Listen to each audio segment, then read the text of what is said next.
Hello and welcome to Power On Podcast. I am one of your hosts, Moodugata553, or Taylor, or whatever silly moniker I choose or have bestowed upon me in this life or the next. How's it going? Hope everybody's doing well. And with me is the indelible, I don't know what else to call you. Indivisible. We're gonna go with indelible. The undividable, indivisible. Cannot perform mitosis. the inspired by Valkyrie profile. Mr. Sushi B, how you doing? I'm hanging in there. I will say we are an hour and a half of dilly-dallying to get this going. So I don't know if that's a good sign or not. Hard to say. Let's find out. Yeah, exactly. Part of that's because I was a sleepy boy, but all good. I am not sleepy any longer, so we should be good to go. So, yeah, we're reviewing a game. It's been a hot minute. It's been a while. Just couple moments. So, yeah, and we're gonna do Indivisible. That by the, I guess they are technically defunct. Yeah. Was that Lab Zero Games? Yeah. They certainly tried. They did. It's one of those things where it's like the back half of the 2010s.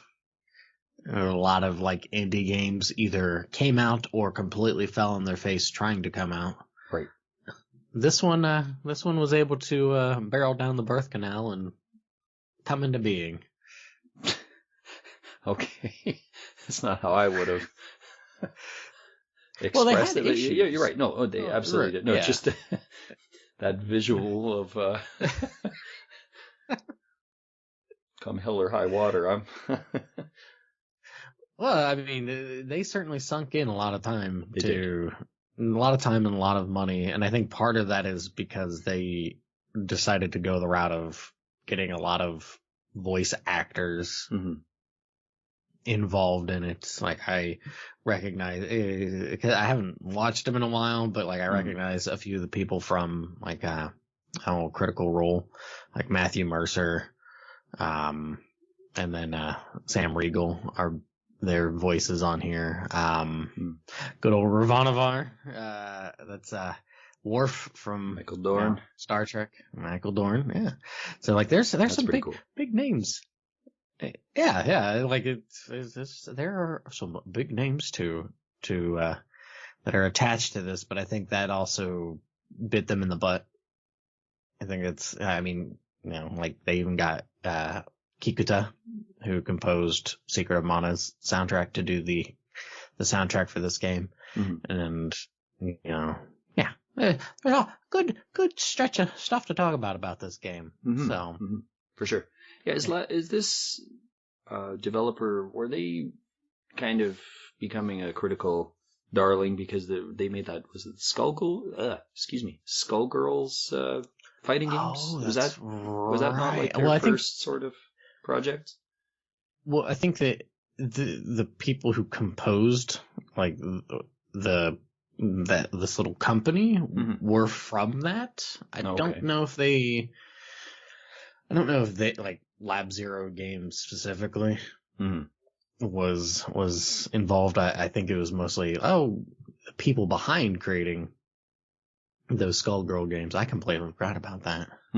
Yeah, I've never played them. I've seen some of the character portraits and stuff like that, so a little familiar, but not based on the actual property of playing it and stuff. But I thought that it was kind of their kind of small claim to fame, or at least there's some connection to the developer through that game. Yeah, that makes sense, and I think that also makes sense as to why like some of the voice actors were probably involved, because sometimes you get into those cliques of people who are like, oh yeah, I can do you a solid and right help you a bit, or just sort of thing. See that all over, right? And people collaborate on projects several times and stuff. You just kind of get familiarity, and you like working with people, and keep working with them.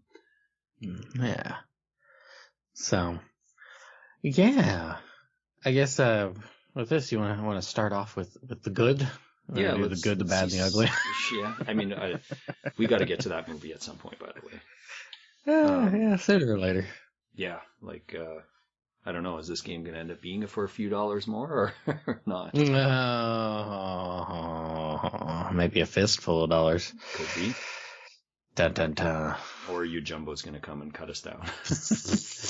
There you go. Probably. That might be our next project, right? I would be okay with that. But yeah, looking at this, one of the key things you just said is the strengths of that voice acting. The voice acting is quite good in this game, and there is a lot of voice acting going on because there's a very large cast of characters here, and everyone is played different enough, right, that there's a distinguishable trait for them just based on their voice acting.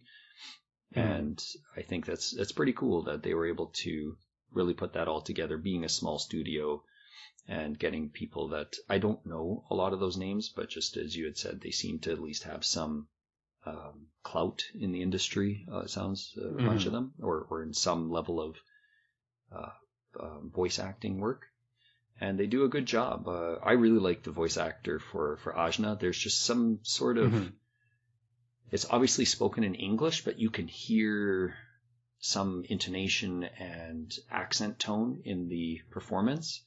But it's quite endearing. I found that the performance was, and then coupling obviously with the writing, that the character was quite endearing as I kept playing along. There are some goofy things in the plot that we'll get to at some point, and as well as with the mechanics and so forth. But I did find that the voice acting was a very strong point of this game. Yeah, like you said, there's a lot of syncrasies for the characters and stuff that do endear them. Like I liked Rosmi a lot. Yeah, just because of how she's written, because she's like so. I would say she's probably the most popular character. I would assume. Okay. I would assume so. I think she's just sort of so out there that, you know, when people attach themselves to certain characters in some of these certain games, right, where you have this huge fan base for one particular, I would assume that Rosmi's by far probably the most standout character based on the performance, based on writing. The look of the character is quite unique. All of that. Yeah, you know, she gets introduced. She's like the third character that gets introduced. Yeah. For the party there. So like her, like Ginseng and Honey, I didn't mind so much. Like a lot of the earlier ones, they were enjoyable. Even some of the ones that are like, not like almost like bonus characters. Yeah, like Hanak and Zabak, the brother kind of thing. I like the concept of it. I think it's really, really neat, and like they're serviceable. Or like Naga Rider. Like I like Naga Rider. It's just kind of like what's the like Ultraman kind of vibe. He's very like he's almost not only cliche or the justice of the city, making fun of the whole like superhero type archetype, right? Right. So yeah, he's fun. I like Kadira. Yeah, I liked her voice actor. So yeah, like as a whole, I thought the voice acting was very like it was done well enough that it kind of helped keep you motivated to learn a bit more about the characters and stuff. Although it does get a little overboard. Like I did find I didn't need so much story for each of these characters. It was, I'll try to save for the negatives, but going back, sorry, you're right. I think some of the performances that really stand out are probably Razmi as a whole. But again, in combination with the writing, right, just constantly like wanting to burn everything with fire, and, right. And she's just sort of like all the gross stuff. She's like, it's gross. She loves like thing like ooze coming out of like somebody's ears, and she's like getting excited by that. Right. And just what is the name of the tiger? This tiger skin. Oh, she keeps calling it by its name, right? Because I assume she skinned this tiger. I wasn't it like Bomb or something like that? Something, yeah. I wouldn't. In some way believe that she just found it. Oh, okay. She just found it dead. I'm not saying that that's what happened, but could well be that too.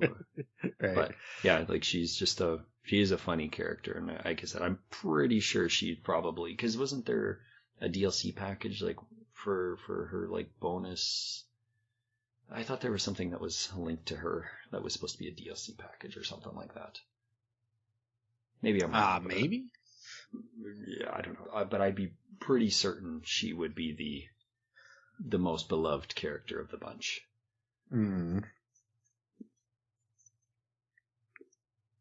Yeah, and that's not to take away from some of the other ones. Mm-hmm. Like I mentioned, yeah, like I like Ginseng and Honey, that combo. Like you know, wanting to do the botanist thing and all that sort of fun stuff, and then having like that adoration for Naga Rider and stuff. Yeah. It's just cute. Yeah, kind of thing. No, I liked that too. I liked what's the guy's name? With the turban. Tungar, yeah, I like Tungar. Yeah, okay. So yeah, see, I didn't, and that's something about this that's, in one hand does allow, partially because you can, replay it and whatnot, but because there's so many characters, you can kind of pick and choose. I really didn't get too much out of Tungar, so okay. But and it's not to say that like bad or anything. It's just there's only 4 character slots. Right.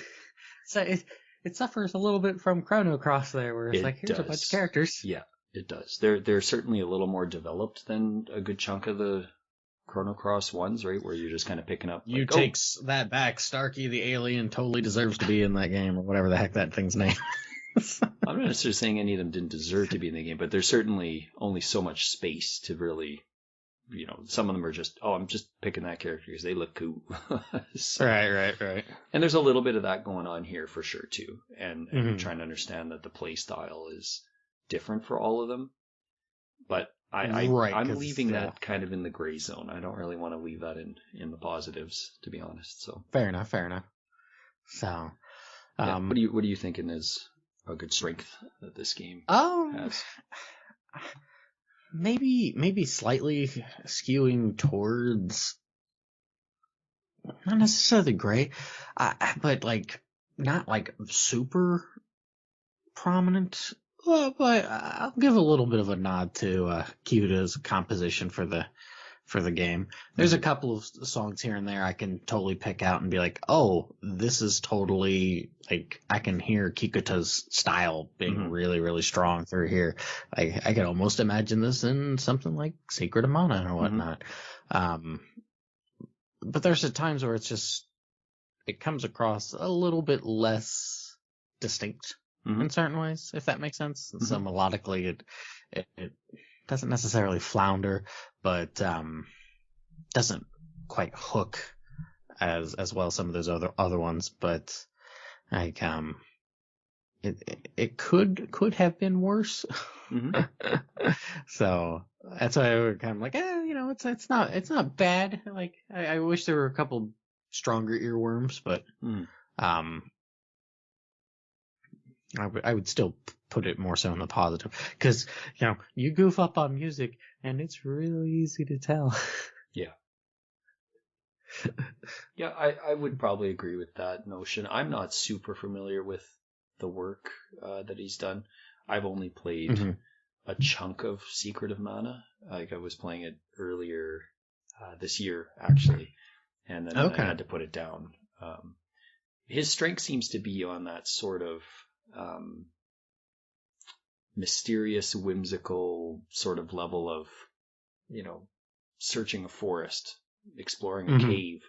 And there's certainly sections in this game that have those, but I didn't really hear the stylings. Like, I don't know if he was trying to venture out into, or he was instructed to sort of diversify his skills to some degree, because this cast of characters and the world around it is, it's quite diverse, right? Like there's obviously, there was a pretty, I don't know, I would assume at least a distinct effort here to have a cast of characters that could be representative of a large portion of peoples. I think that's pretty easy to distinguish looking at these character portraits. Right. So I was wondering if that was part of the target for the music as well. I want to, like, Canul's theme is probably one of the more distinct ones that harken back to what you would hear in Secret of Mana. I could almost imagine a big reason why they might have gone with Kikuta, other than just really liking his music, is that, possibly that, but in Secret of Mana, say Kenneth 2 in particular, there's a couple songs here and there. Like one of them, very distinctly, it sounds like gamelan music. And I think when you hear something like that, and with a lot of the more Southeastern Asian aesthetics, as well as like more like Indian and just the concepts that they're playing with for this game, I think that also probably played a part into it. It's like, hey, this composer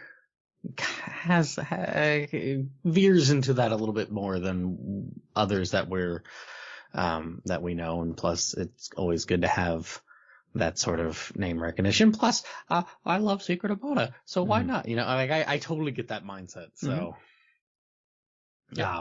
but yeah, I could see that. The one song that I found kind of really would have linked me to something in the Secret of Mana universe and whatnot was near the end of the game, when you're encountering that final boss, and then when you have to go into the inner realm, and you're making like those final goodbyes and stuff. That theme song there I felt was really strong. And then the one that's just before the final boss encounter, that lead up there as well, like those moments there, I found that something about those songs kind of made me feel like, oh yeah, these could be transposed into that Mana universe. Yeah, I could see that. But as a whole, I wouldn't say that they... I wouldn't rush out and buy this soundtrack necessarily, because it's not bad. There's nothing wrong with it. Just it doesn't really have a distinguishable tone enough for me to be like, oh yeah, this is very much Xenogears. Like I should really own this soundtrack, or a Chrono Trigger, or sorry, and I'm just giving you two Mitsudas, but that's something that really, great. Well, yeah, he's pretty great.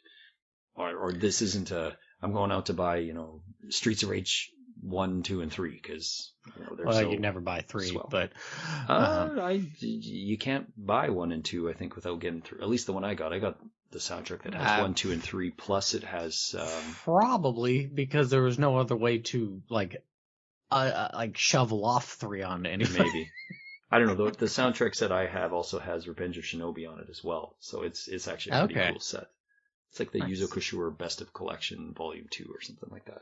Don't think it's available anymore, but anyways, yeah, that's just kind of my thought on the sound and so forth. Like the spoken voice work is so high quality, and the music's just it's decent. Yeah, that plays into it. The sound work, I think, is also pretty strong. It's distinct enough that you can hear something and be like, oh, I know what that is. It's registering in my head exactly what that is, and I know it's not. It might be a little uneven here and there, I think, and I don't know if that's just because of maybe it was just like something to do with my TV sound settings at times, but. At times it might have sounded a little louder than what I was expecting, but I think the sound work as well was pretty distinct enough to, I mean, especially when you're juggling all these different characters, that it's not like, oh, okay, there 4 different characters are doing 8 different things, but it all sounds the same. Right. Yeah. No, for sure. So.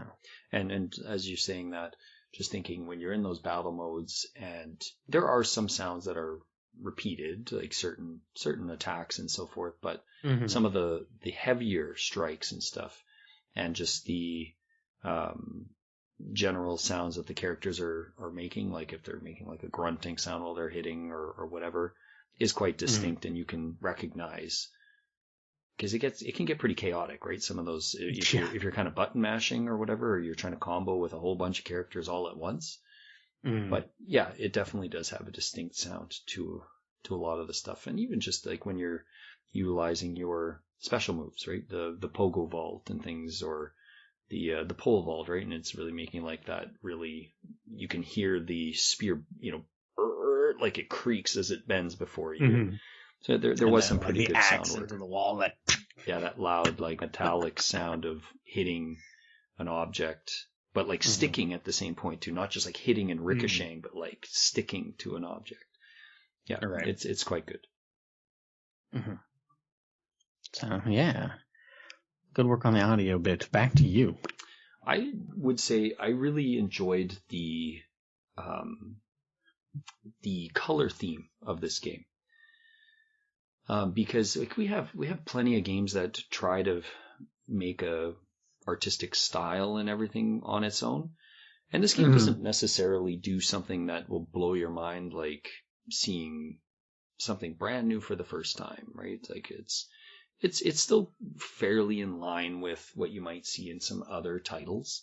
Another one that kind of comes to mind that's somewhat similar would be Chris Tales, which is also an indie developed RPG that I've picked up, but I haven't had a time to play just yet. But I can kind of see this as a general thematic theme that kind of goes with a lot of these RPGs. But I really like the color and how lush a lot of the environments are, and just the characters themselves. I find that there's a lot of joy in just the way the characters are portrayed through their design and color. As well as the worlds around them. There are some areas that are supposed to be, I don't know, dark, dingy, not so nice places to be. But some of the lighting effects kind of really at least help smooth out some of the tones in the areas, or you have like a cool blue little spotted lights, in the deep dank cave that you're in, and like Iron Kingdom, right, with having the certain lighting effects in certain areas, like that kind of soften the idea that this is just this industrial, dingy, city. I really appreciate that there's kind of a joy and care with just the way the characters are presented and the world around them. Softness to it too. That, and it also it staves off the like look of aging. This game is what, 3 years old. It came out in 2019, like that, yeah. And you wouldn't think, oh, it just came out 3 years ago. Nor would you wouldn't be like, oh, this looks ugly because it came out X amount of years ago. It's one of those that like looks really well done, and the sprite works really, really fluid. That really helps sell that. Kind of similar argument made for what Zelda is, that Wind Waker, right? Yeah, it kind of staves off the quote unquote aging process because it has this colorful presentation, but it's not like saccharine sweet, like you're saying. It's distinct enough, and it's vibrant enough that it's like, oh, that's really pretty. So yeah, I'd say probably the worst offender, if any, throughout the whole game is just how loop-de-loop it gets towards the end. Yeah, because it gets pretty psychedelic at times. Yeah, and some of the environments we'll get into after are quite dull. Unfortunately, the characters. It's nice that the characters get that front-faced.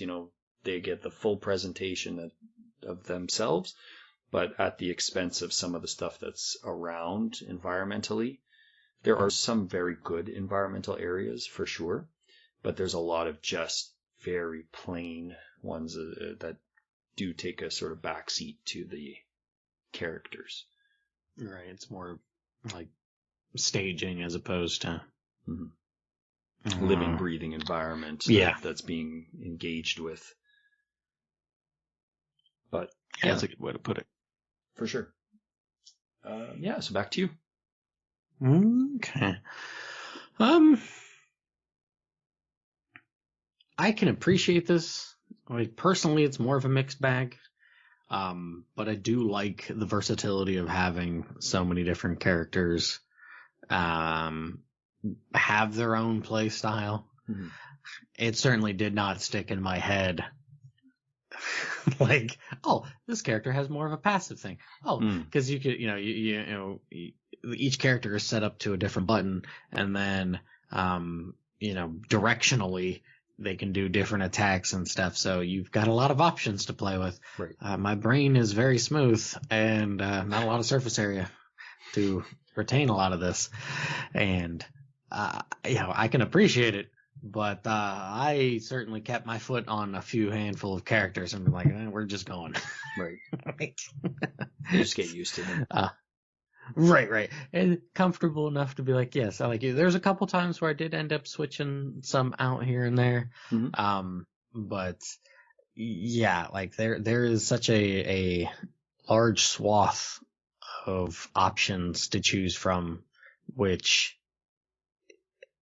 some people might not like that. I'm a little bit more in that camp in the sense of there's a nice thing when it's comfortable and you have a handful of them and stuff. But this game isn't necessarily meant to be really heavy on the whole strategery point. It's like it gives you enough options to be like, hey, have fun. Right. So. Yep, I could see that.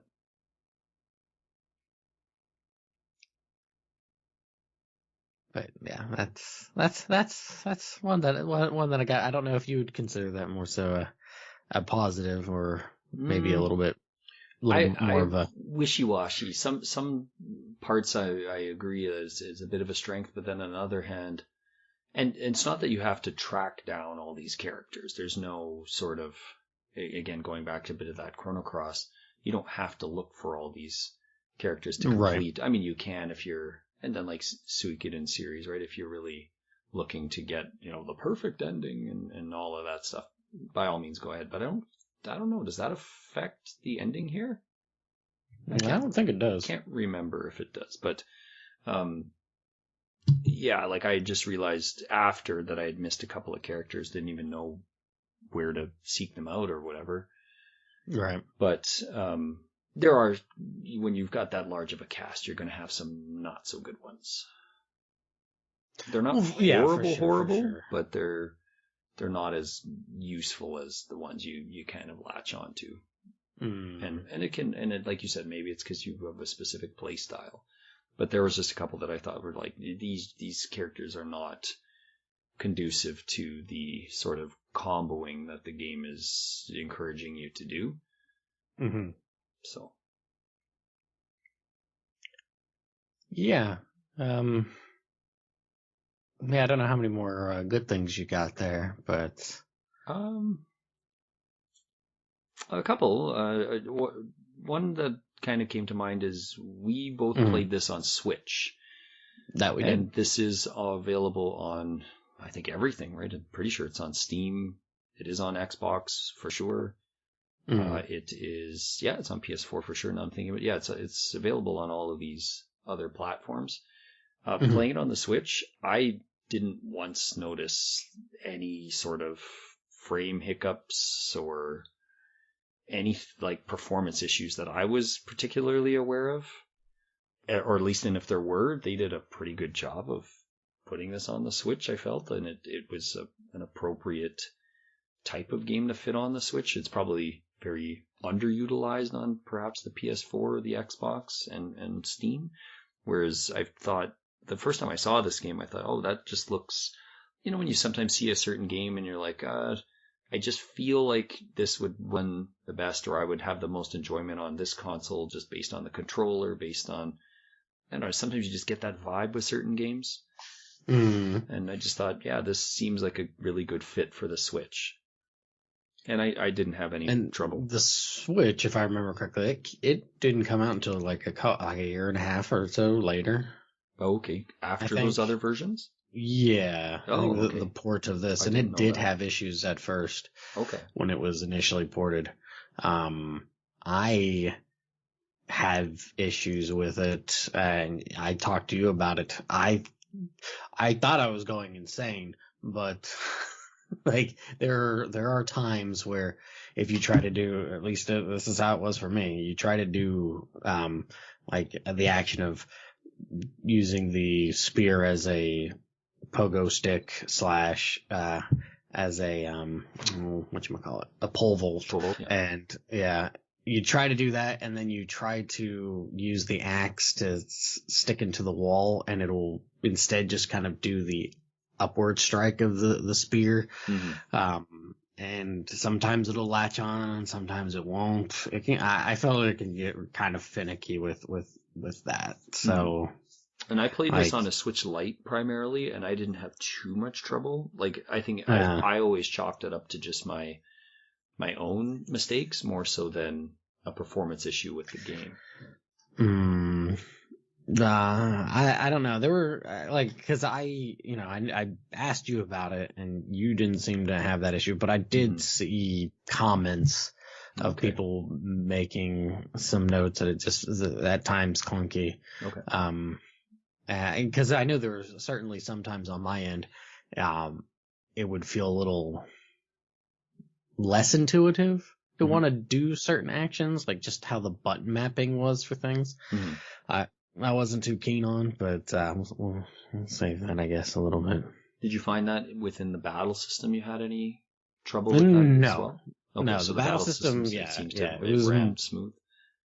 Right. Yeah, okay. That was totally fine. Like, I didn't have any issues with it there. It was what is, I would say, the heavier portion of the game, the platforming portion, that really it suffered. Okay. I do have one more. I don't know if you have any others you wanted to toss out there. Probably not. Okay. One of the things I found was the game was pretty,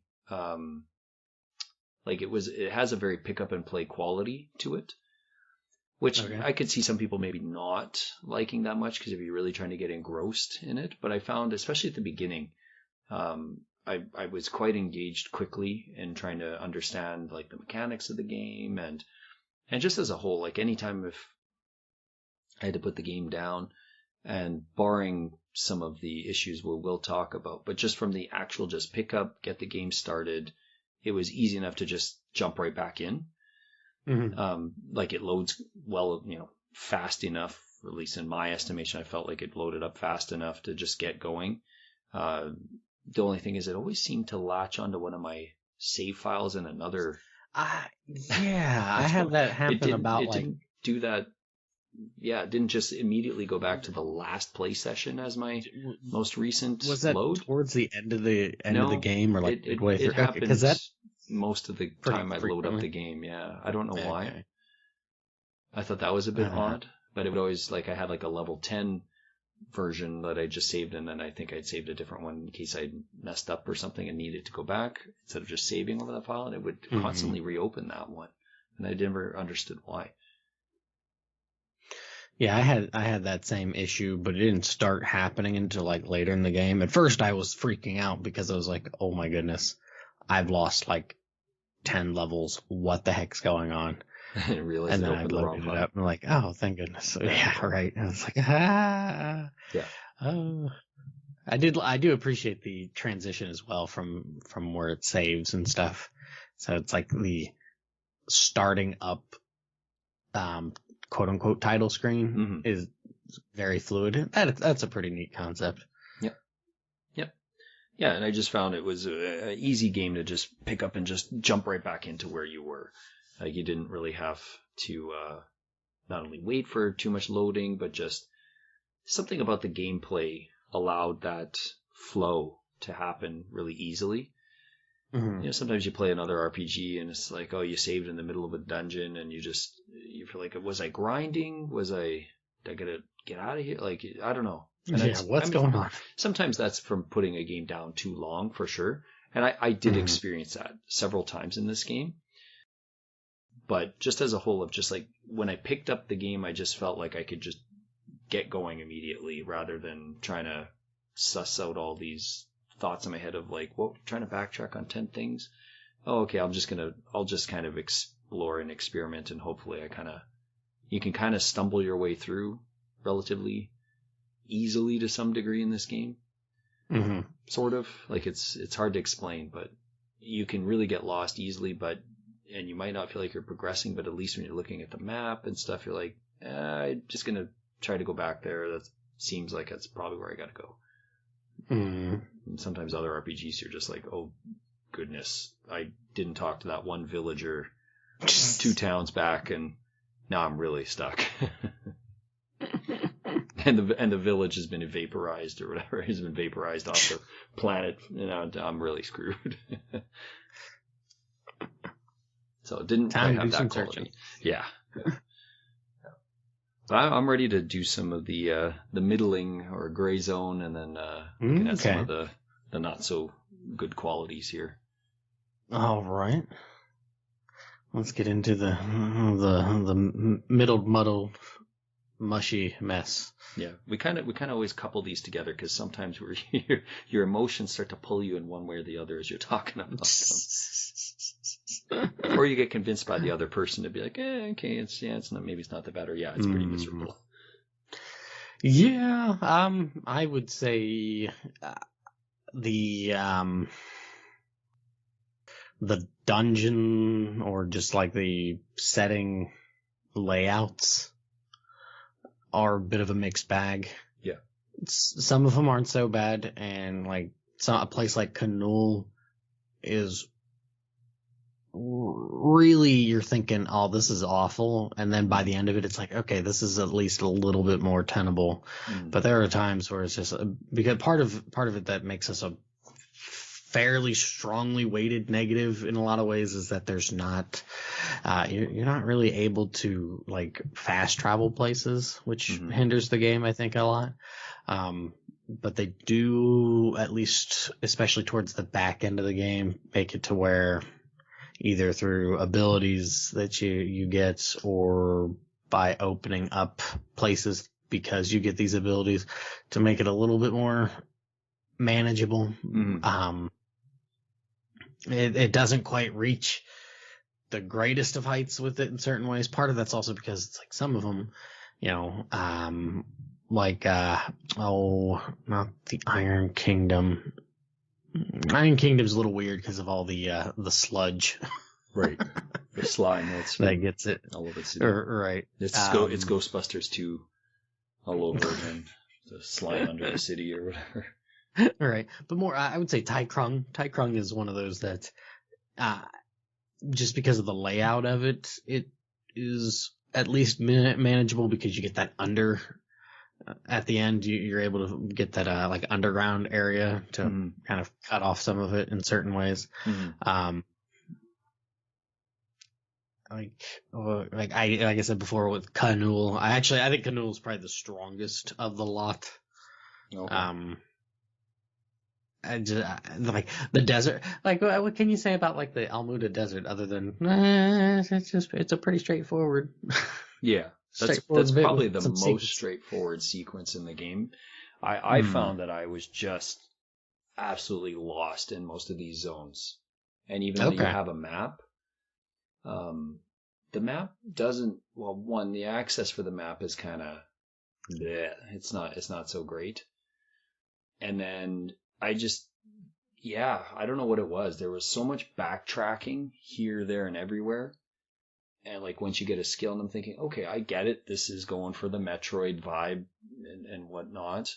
But it was just a chore having to go back to these zones and do them several times to just refight the same boss again, or a slightly different variants of that boss, or And the reward, you didn't feel rewarded half the time. You're just like, they just really drew this up to make you play longer. They peppered in enough of like the collectible power ups to where you didn't really have to do too much backtracking in that regard. I felt. I kind of wonder if it wasn't one of those things where they wanted to have this sort of thing in here, but they didn't. Like they got the concept, they got it on paper. Obviously, they got it working in game, but it felt like they didn't do quite enough refinement with it to be like, yeah, okay, this really works out well. It's more of like something that you'd see people put together and then not really test properly to be like, okay, this is not really, because I can reflect back on some maps that I've made for like RPG Maker to be like, this works, and then looking back and I'm like, no, what is wrong with you? Why stop? Like, why are you doing this? Like, this is just it works. Yeah. Yeah, I could see that. I just didn't really appreciate that. You go through some of these areas. Okay, fine. You used your skills. You gain another skill, so they wanted you to open up a new area. Okay, I get that, but losing that fast track system until the very end of the game essentially made things. It's just like you're just like. And even that, it's just like it's such a like focused, like a focal point. It's like, oh, you get to go to the other areas, but it's just specifically here. It's not like once you get to that area, you can be like, oh, I want to go to this part and stuff. And I wish I was gonna say, I wish the save locations would have been because those things are littered throughout the game. It would have been, I would have figured it would have been easy to just open those up to turn into little like warp points, but or like the larger save points, right? Because you have like the smaller size ones and the larger ones. So even if you couldn't do each one, but the larger checkpoint ones, if you could at least warp to some of them within the zone or the area, but it just became such a chore. And then to find those gates. And I think there's either one or two that I even just ran past several times because in my brain it just didn't click. Oh, right, there's a floor pattern there. That's the area I need to stand on. And then you also have to hold the button for a pretty significant amount of time for Ajna to go into that prayer mode or whatever, right? Right. Like, now I'm seeing the light start to open up underneath. Oh, okay, got it. But yeah, it just felt like you didn't get rewarded for the amount of work you were having to put in to accomplish an area. It's like you're going to enjoy going through this area. You're going to enjoy it and like it. And enjoy and like it a few times. not just you're not just going to do this area once and never come back. No, you're going to come back here whether you want to or not. You go back to looking at you, Samaro. Looking at you. That was quite frustrating. But we'll save that for the bad part. Well, that's for the bad part. That's what I'm saying. We're kind of blending both sides here. Right. But I found that was very grating. And then we both had said too, something we had 189 played hours. And I was like, well, no, I have not played this game that long because the system kept running the clock for some reason. But it's starting to feel like I was playing 189 hours when you're stuck in those areas. And even once you get the new skill and you're like, okay, I kind of see this part, this little smidge of the map seems like it's not quite been opened up. But then you go over there and then you find out, oh, it's just because the ceiling is high and there's actually nothing here. You just spent all this time. Oh, yeah. So the map doesn't do a good job of really indicating, oh, there's a wall here that you can break with the axe, or it kind of does, but I just found the map wasn't as clear as it should be. Not very a big X to show you that the boss was, in that area. Because there was a couple of times where I had to go back in where those bosses were, and I'm losing my mind thinking I have no recollection of what direction I need to go to actually, because it's just not visibly marked on the map to be like, hey, dummy, this is right where you were supposed to go back to. And most games do that, right? They mostly will have like a flashing box or something to indicate here's where you need to get to for the next part of the, the next level of the game, like to get through. Like, for all the hand holding this game does, really weird that they didn't do that. Yeah, I didn't struggle so much with it as you did, so I don't know if it was just I put because larger gaps of time to play this, though. Well, that's what I was gonna say. I didn't know if that played a strong reason as to why, because I was fairly consistent. Mm-hmm. I think there was like 1 or 2 times where I had a little bit of a break, but I was pretty fairly consistently playing through it, and I did not quite suffer the same frustrations as you did on that front. Mm-hmm. So, but as I said, I'm a little baffled by, and this definitely goes in the negatives, but this game holds your hand a lot. I think you don't get punished very much in this game. But if you put this game down for 2 days and you don't know where to go, you are very punished for that. Instead of just having a marker to say, yep, here's the 4 main bosses that you need to go back and fight a second round. Just remember they're way in these corners or what have you. Instead of no, you can just spin your wheels and hopefully you'll fall on your face and come out on the other end just fine. That's just odd. I find that really odd because you don't get punished for dying really in this game. You don't get punished for not in your platforming nor you platform battle. And you make mistakes. You have a pretty long health bar, and even when you do, it's like, oh, you're just going to go back to the checkpoint, which is only 15 seconds from where you just couldn't scale the wall. Right. You don't get punished very much in this game. Yeah, and in one hand I don't mind that. In another hand,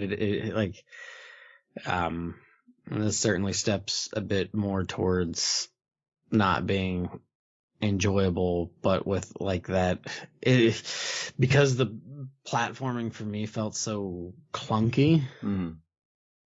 I'm okay with the punishments not being right, not being too severe. However, in the same hand, it's like if it's not too severe, then this is less is something in my wheelhouse for enjoying, because it's like, well, if it's not super tight and it's not really making a point of it, not say it needs to be Psycho Kaizo kind of thing, but it's just not very refined. It felt like part of it maybe because there's just so much thrown at you, and you get all of these different ways of going about movement and actions to prolong your movements and stuff. Like Sumeru, like I want to say the special little slot for how much I hate that place. But most of the game it felt all right. Like I was fine with just the little bit of I guess slap on the wrist for not necessarily a rap on the knuckles of the ruler, but just a little, hey, pay attention. So, yeah, I mean that area, it's not a very fun area to go through. And then they're like, "Oh, we know you didn't enjoy this, so guess what? You get to go through it again, and we're gonna add a few more. Get to go through it again. A few more obstacles each time." And I was like, "Oh, I didn't. I know you had said you were having a bit of a go there. I didn't mind that the platforming bugged me quite so much as just more the."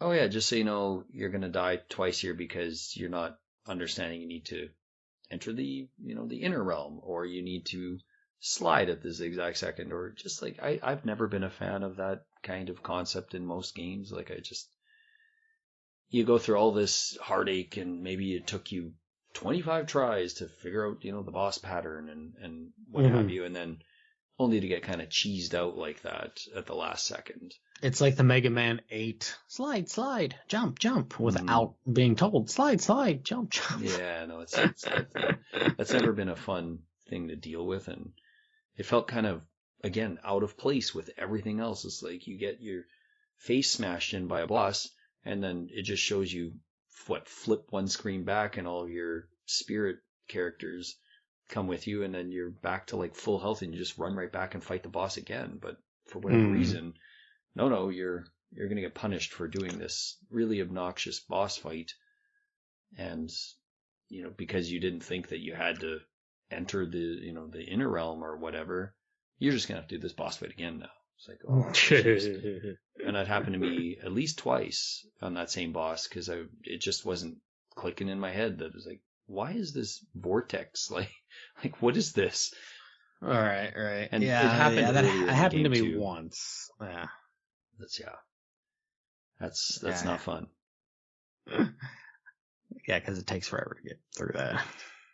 Yeah, and that boss is just a test of, basically just trying to avoid stuff from killing you for X number of rounds, essentially, right? You're not really fighting back. It's like, nope, you're doing a lot of just kind of healing by timed defensive maneuvers. Right.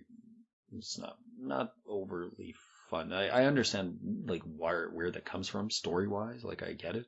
It's like okay.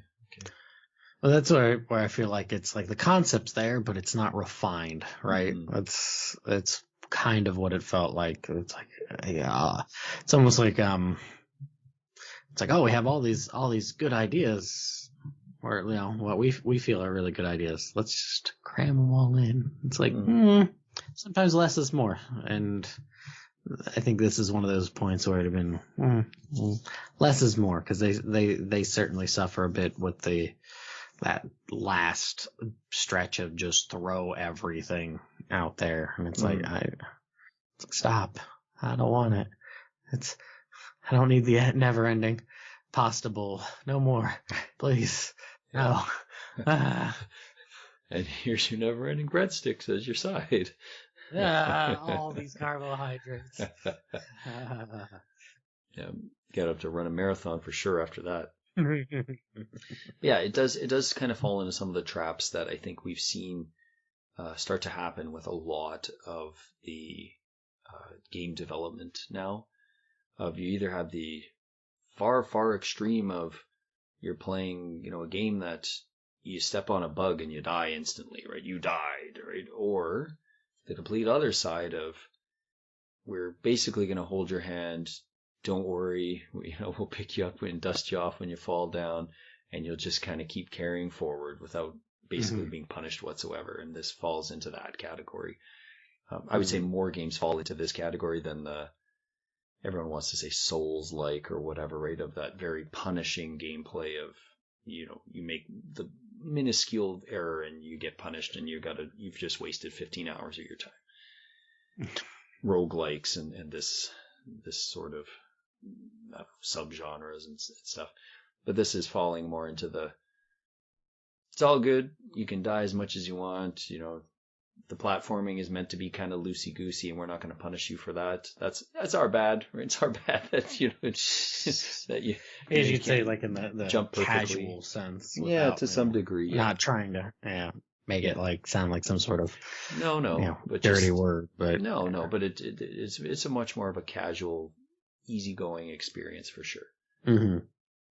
Well, I think that's part of the problem, right? Is that it wants to be this casual experience, or it is this casual experience, but it wants to be really in depth with a lot of things, and it's hard to meld those two. And I think that's where it gets really, really conflicted at times. Like it's almost fighting with itself to be like, well, it's casual, but you need to know like all of this detailed information to be really productive with the battles. But the battles aren't going to be too difficult, so you don't really have to unless you want to. You know what I mean? That's typically what game modes are for, right? Right. You like setting it a difficulty setting or something, but here's and a lot of times I've noticed for myself when it comes to like JRPGs or something, if I tend to skew at least to hard or something, just to be a little bit more challenging. But here it's you don't really get that. Radiant Dawn. Sure, yeah. Well, no, just didn't they like put the easy mode was actually the normal mode, and then the hard mode was like the for the US, North American release or something. So, yeah, they kind of buggered that up pretty badly. Yeah, it's like here's psycho mode. Yeah, it was like psycho mode was thanks. like the normal mode or something. The easy mode was the normal mode or something. Like normal was hard, hard was insane, insane was don't even try. Stupid. Like just yeah. Don't get out of bed.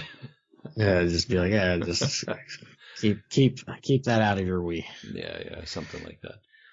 But yeah, I had one other kind of larger one that's linked to the battle system. Did you have any other?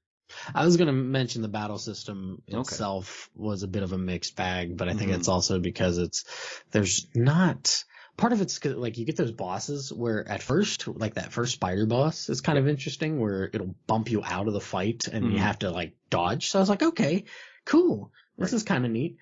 They don't really explore it well enough to. You get it one more time kind of with who's the golden bird thing. Garuda, chasing. Cruel Garuda. Yeah, you kind of get that with that boss battle as well. Well, that and the Queen Serpent. Yeah. Yeah, because you got a platform back up top or wwhatever a couple of times. Well, that and also go into the inner realm to siphon off the energy and stuff. Right. Like it's sprinkled in there, but it's not enough to really warrant it.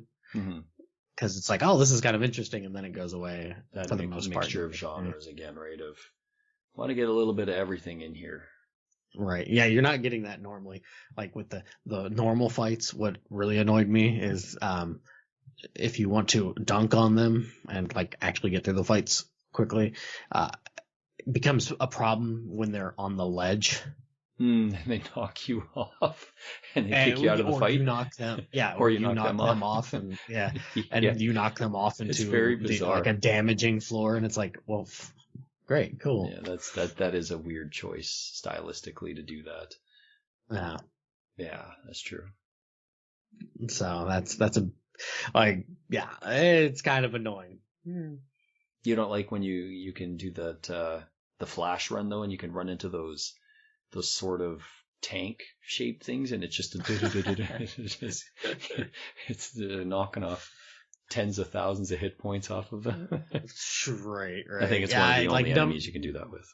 Numbers, I just kind of like that's one thing I don't like about JRPGs and stuff is that it gets like really silly with the numbers. I don't even pay attention. It turns into just basically a percentage. So like I latch myself onto bar progress as opposed to saying, oh, I'm doing 6,000 damage. Right. Oh, I'm doing 4. It's like, no, just how far is the bar going? I like a combination of both, honestly, for myself. Right. So I like that combination. I don't mind the numbers, and I like seeing the bars. Now, if I see the numbers, I want them to be like smaller ones, because to me, like Super Mario RPG ones. Yeah. Like if it's smaller, I feel like to me that's more of it feels more weighted. Where it's like, oh, I get into the mode of like Star Ocean or something, and it's like, oh wow, yep, 5-digit attack. Yeah. Well, Final Fantasy also kind of really, I would say, kind of started ramping that up. Like once you get to the Super Nintendo ones, and it's like, oh, well, now we're into 4 digits, right? Right. It starts.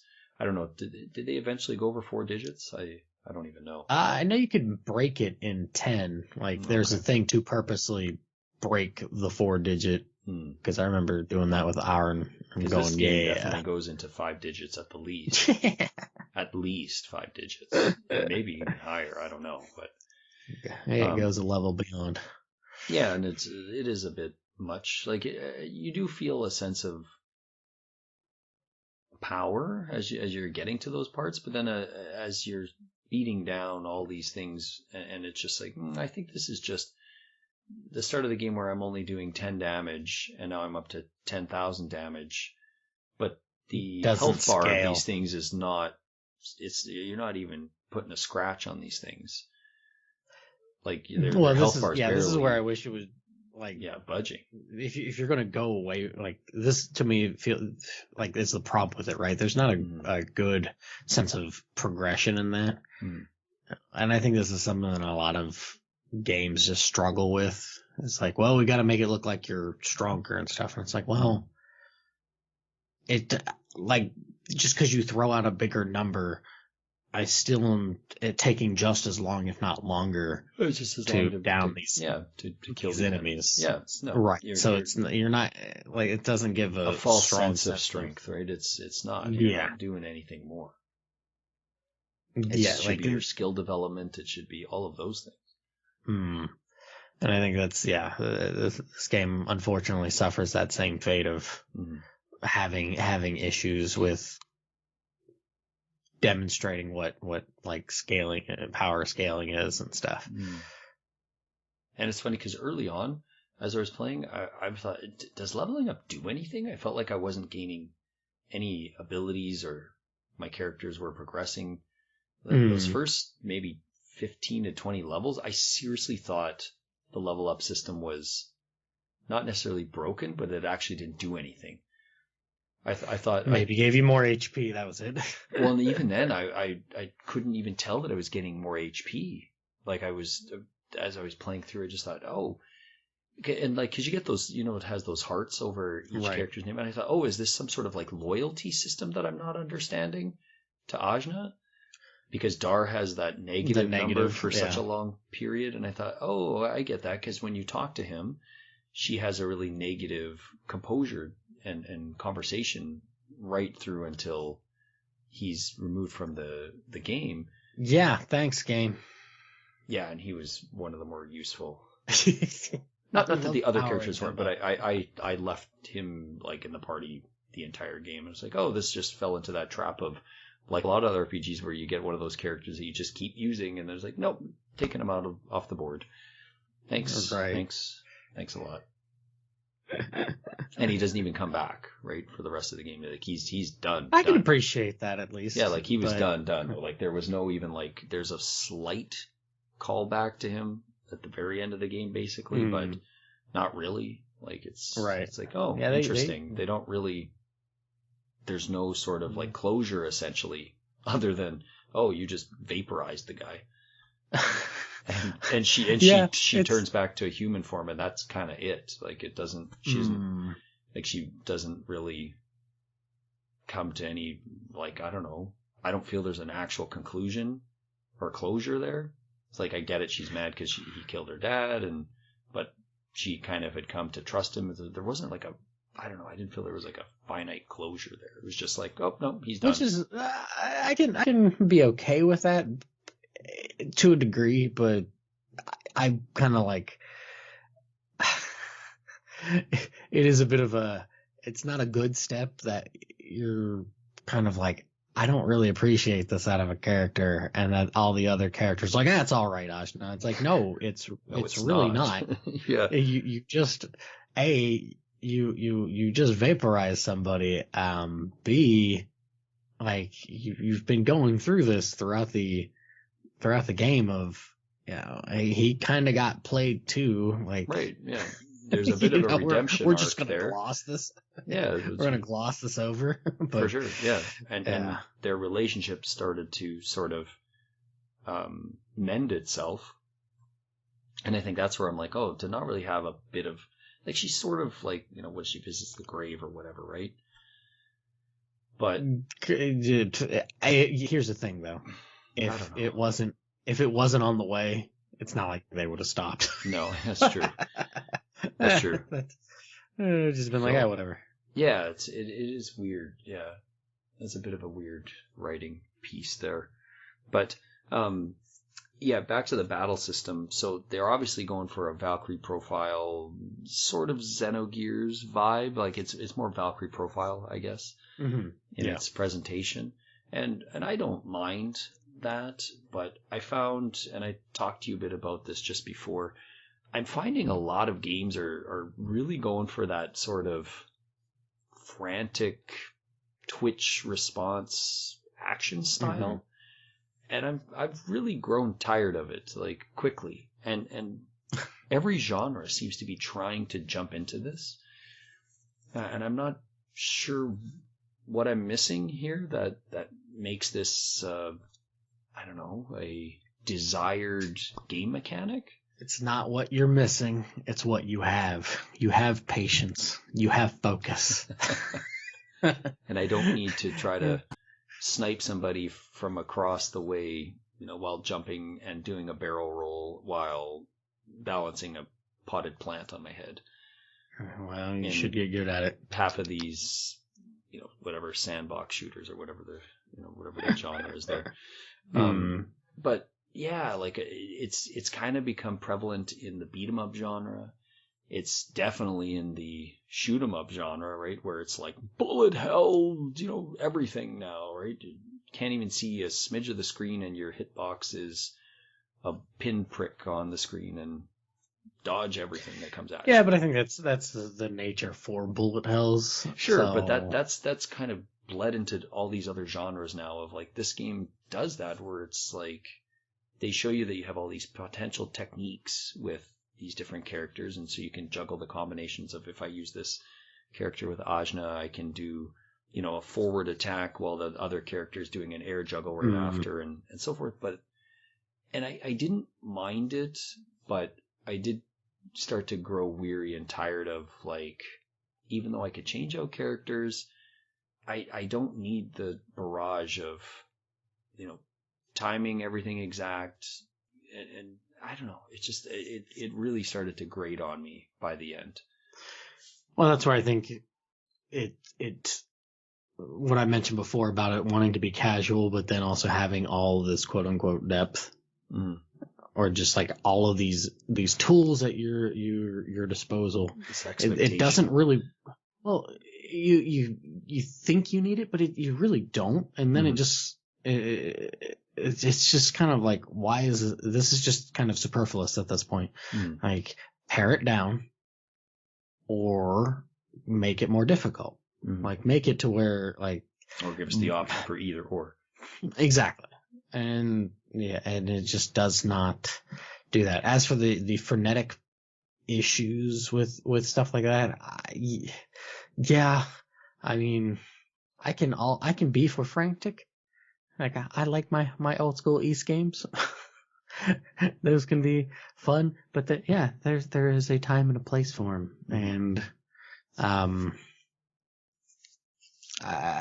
it feels like it's probably just one of those things where it's like, well, I like this, so let's mash them all together, and it's like, no,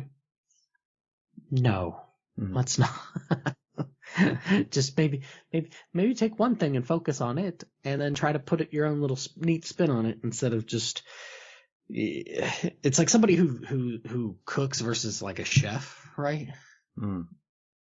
Like, yeah, I cook all the time, but that does not mean that I get anywhere remotely close to a Michelin star. Yep. Part of that because I'm not any sort of training with it, but also because, I like to throw random things into stuff, and it's just like, oh, making a burger, let's put some curry powder on that burger. Let's turn it into a curry powder burger. Figure that out, kind of thing. Or throw some salsa on it. Make it a salsa burger. It's weird. I'm the one that's eating it, so I have to deal with it. But you could certainly go a lot weirder. I don't think those are quite too well, right, no, off the deep end. But no, I get that. But I know what you mean. Right. It's like, I'm the one that's enjoying it, which is fine. Right. But, like, we all have unleash that creation upon humanity. Less that, but just like, we all have our own nice, like, quirks and tastes and stuff, but that doesn't mean that you should just throw it all out in like one serving kind of thing. Yeah. And that's where it feels like with a lot of, not all, but a lot of indie games like Indivisible, where that's unfortunately the case, is the creators have all these different sort of interests and tastes and stuff, and they're just like, screw it, let's put it all together. I mean, and or that, or you're trying to reach that broad appeal, right? I mean, again, right, look at the diverse character list. Nothing wrong with it, not at all, right? It's a nice character list here, but you almost kind of start to think, is that the entirety of this project, right? Where we see it in a lot of the media now of, you've got to have this archetype of a female character the male characters should be this way. They should be a little less aggressive or forceful. The female character should be put up a little bit strong. Like there's all this weird balancing that's trying to be done instead of just telling a good story with whatever characters you want, instead of trying to, I really got to make sure I get that bit in there to make sure I'm covering all grounds so that, you know, I'm reaching a broad audience and I'm showing little people, like meaning like little kids, you know, you can aspire to this and be like that or whatever, rather than just, I just want to make my story without having to make concessions. It feels a bit like the entire project was trying to do that of, we want to make this hard, but not too hard. We want to make some platforming, but it'll be loose enough if you make mistakes, you're not going to get totally fried and punished for it. We want to make cool characters, but you don't have to like them all because you're only going to be able to use 4 at once anyways. Like, so there seems to be a bit of that element here of welcome all, which is great, you know, a great idea. However, it's like you said, you're trying to smush too much through a very small, you know, opening, and it's just kind of, it's trickling through and you're probably getting some of the good stuff in there, but by doing so, you're really losing your focus and the value of the project is suffering as a whole. Yeah, it's like a sausage. It's just kind of cramming it all into there. You drop the 6 of us in the meat grinder. There's my Predator reference for the day. But no, I could see that. It's like if you want to have all these different things, that's fine. But like, don't try to empty the chamber out all in one go. Right? There are plenty of other targets to try to hit. Focus on one, and then on the next one, focus on something else, or focus on. Yeah, I get what you mean. Like, it's a little too much of an effort to be like, oh, let's hit all of the bases, and it's like, well, sometimes it's just not feasible. Obviously, it's not feasible because look what happened when they were making this game. They ended up falling apart. Yeah, and somebody had to come in. I can appreciate the like shoot for the stars, right? Like I do appreciate that at the same point, but and maybe that is the point. Maybe they knew, like as development was going on and getting closer to the completion, that oh yeah, like we're going to be out of funding. We likely can't make a second game. Let's just do everything we possibly can now, kind of thing. It's a possibility. Well, this is where I the difference of the indie versus somebody who's entrenched in a company.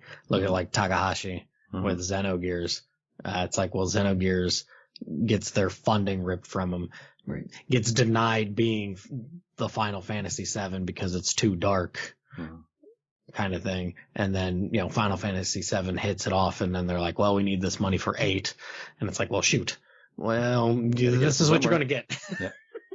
Yeah. Well, it's like, it's like, well, I can't make my game. I gotta, how I want it. Here's this.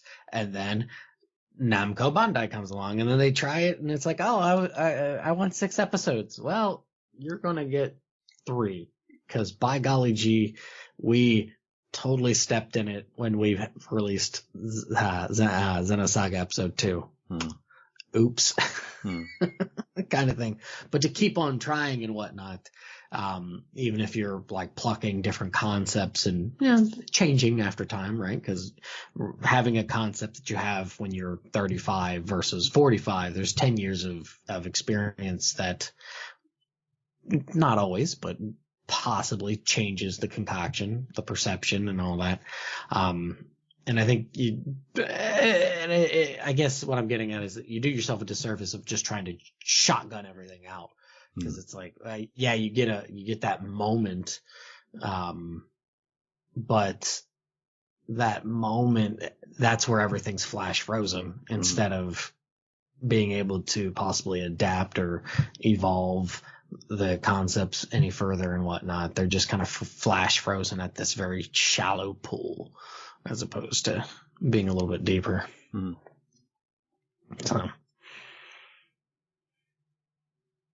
Yeah, I think that's kind of where I'm gonna leave it for this, for my end at least. Do you still have some more points you wanted to mixed bag touch on? stuff, or Mixed just bag, in general? or yeah, bad. If there's sold goods. Sumeru. I hate that place. No, thank you. The end.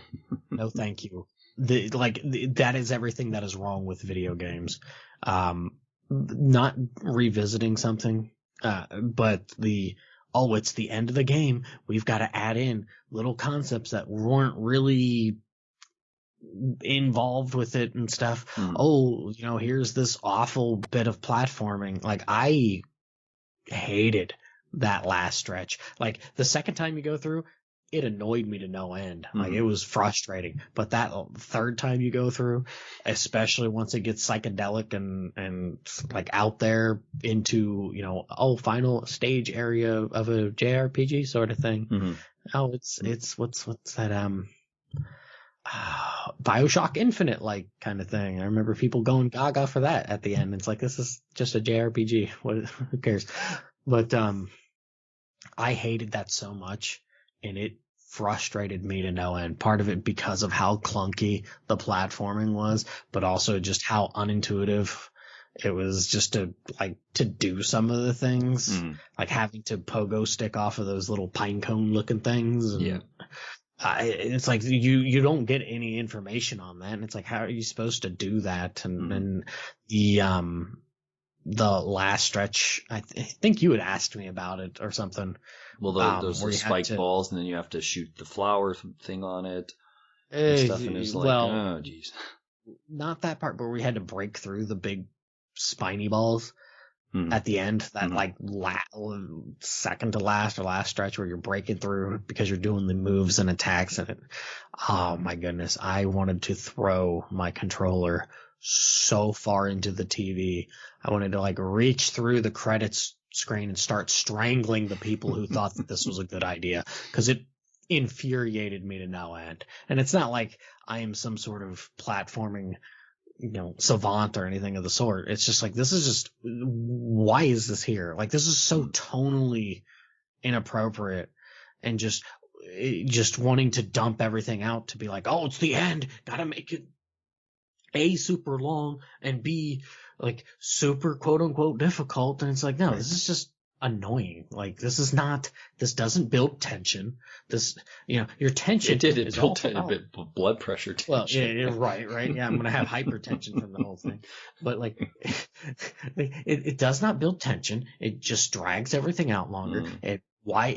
This is getting into Tales of Destiny style of annoyance for me, where it's like, oh, here's a 40 to 60 hour game, but you know what? 15 to 25 hours of it is going to be the final dungeon. Stop. Just stop. It is so it is just so annoying. Like, even Final Fantasy 1 is the last dungeon is not nearly as much of a struggle for me. Part of it's also because of playing it, but just the concept of it is not blown out of proportion with the rest of the game, right? Like, how is it that they can get that right then and then slowly spiral out of control from there, and then people take the wrong lessons from it, kind of thing? Like, even the final dungeon, the last castle in Dragon Quest II is not it's pretty straightforward. It's pretty tough though. It's tough, but it's straightforward. It's not like, oh, here's a whole bunch of stupid. There's some pretty good stupid though when you're walking. It's like, are you kidding? There's another hole in the floor here. Well, in the final in the castle though, the last castle in Rome or Rome. Yeah, in Rome when you're climbing up and it's like the 5th floor, and then there's all where you have to go get the lightning sword, right? And you have to fall in that particular That's spot. the cave. That's the cave leading to it. I mean the castle itself. Like when you go to fight Atlas and... Yeah.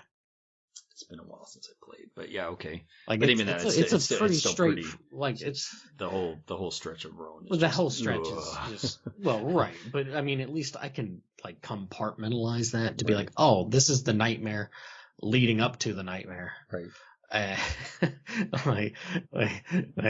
I can at least compartmentalize that sort of thing. But the final dungeon itself isn't this stupidly expansive. Right. it's just like, okay, it is what it is. I see what they were going for, right? It's the whole, oh, well, you got to utilize all your skills. Okay, I get that. But it was just, again, it kind of reminds me of the backtracking stuff of just, why? It's just. At that point, yeah. Why? Why do I get to do this twice? Why? Well, 3 times because you do it earlier. Why? Right. Why do I got to go back and fight these bosses again? It's drawing out extra gameplay time and not really giving me a satisfactory reason to do so. Yeah. Yep, that is it. Yep. So, yeah. Where do you want to go from here? I like I said, I don't really have any more points that I need to hit on. So. Okay. Yeah. Not gonna score this game, are we? I did not. Did you have a score? I don't really have a score. It's been a while since we've done a score, and we haven't done a game in a while. So, no, not necessarily. I don't think we have to. We should look at that. Here we go. How about this? Would you recommend this to people? Yeah, that's always tough too because you and I don't like to recommend, regardless if we like it or not. But I see what you mean. I would say this is an interesting game to potentially try. I don't think it's a very expensive game anymore, so that certainly gives it some points on its side to be like, yeah, maybe give it a shot. Mm-hmm. But you do have to be at least marginally interested in doing platforming. And if you are more inclined to something like a Tales game for that RPG battle system that's a bit more like less menu driven and more action orientated, you might enjoy it. But I would probably err on the side of you can probably go about your day without playing Indivisible. And that kind of bothers me to say that just because it's not a horrible game. But I would say for most people to have to put in 30 some odd plus hours, if you don't get lost along the way, there's probably stronger options to choose. Okay. I would say that this is a game that is probably not really well suited for like our tastes in a way, in the sense of like a game. I think this would be a really enjoyable game for maybe somebody who's like, early teens or something. I could see that. I think that I could see this being one of those things that you'd play and then be like lost and like having like, if you've got a like really vivid imagination, being able to explore it and latch onto a lot of different things. I think if it was something that I had played when I was younger, I'd be like, oh, that's really neat, or have like all sorts of random mental wanderings and stuff like that. I think it can be a really fun endeavor in that regard. It's one I could see it being one of those like, oh, this is my childhood game, just because it's got enough crust to it. Yeah. you could if you really enjoy it, you can be like, oh, I even like the crusty bits. But as entrenched as I am in my tastes on things, like I myself, I didn't hate the experience, even though I certainly hated that last stretch. But yeah, it's a bit of a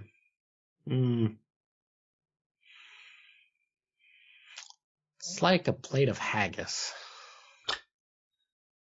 It's like you just gotta have it. You just gotta have a taste for it. And I don't quite think it's quite exact. And I think we talked about it a little bit before then. I was not expecting nearly as much platforming kind of thing. So for me, it put me on the back foot in that regard. Then for the battle system, like most of the time, battle system isn't going to be thought out well enough to where it's like, oh, this is interesting. It might be kind of peculiar for a little bit, but then it's like, okay, whatever. And you just kind of get into a rhythm with it. Here, it didn't quite ever feel like there was a good rhythm. For me. It felt like, oh, I can just do whatever. And So, like, yeah, you get attached to certain characters and stuff, but then I was kind of like, oh, I just want the characters that hit the hardest. Jan, get over here, start kicking things. Right. Like, Naga Rider, get over here, start. Oh yeah, when you get those two air juggling, you can just basically keep people in the air. Yeah. So, so I would say for somebody who's into games, but on the younger side of things, they probably really enjoy this. Okay, fair enough. I'd recommend it that crowd. So, all right. Any last parting words?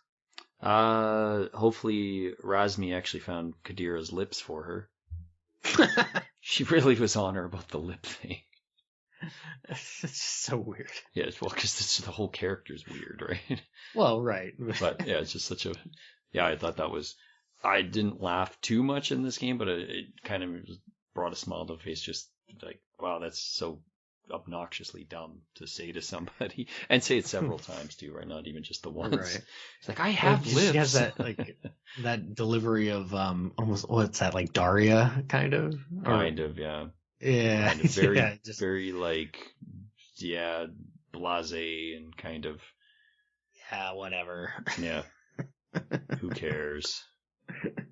Because even that's her response when Ajna's basically going to go away, right? That's how she responds to her, just like, whatever. But it bothers her immensely to lose this person in her life. But she's also just like, I can't kind of cope, and this is my way of coping, because this is how I always cope. So, right. Yeah. No, that's kind of the only other thing I wanted to say. Okay. I will say this: I appreciate that they said Kala correctly. Always, yeah, because I've met people who've had that same spelling, but they say Kayla. It's like, no, stop it, it's Kala.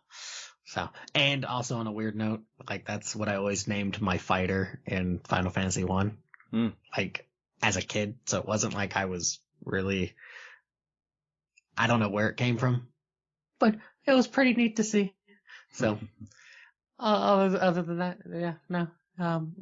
You can play worse games. Yeah, you can play a whole lot worse games. Yep. So, but that's it. So, thanks for listening. And if you have played Indivisible, please let us know. Let us know your thoughts and all that sort of fun jazz. And I don't even remember what ending thing I want to go with here for this. So, until next time. Thanks for listening. Bye.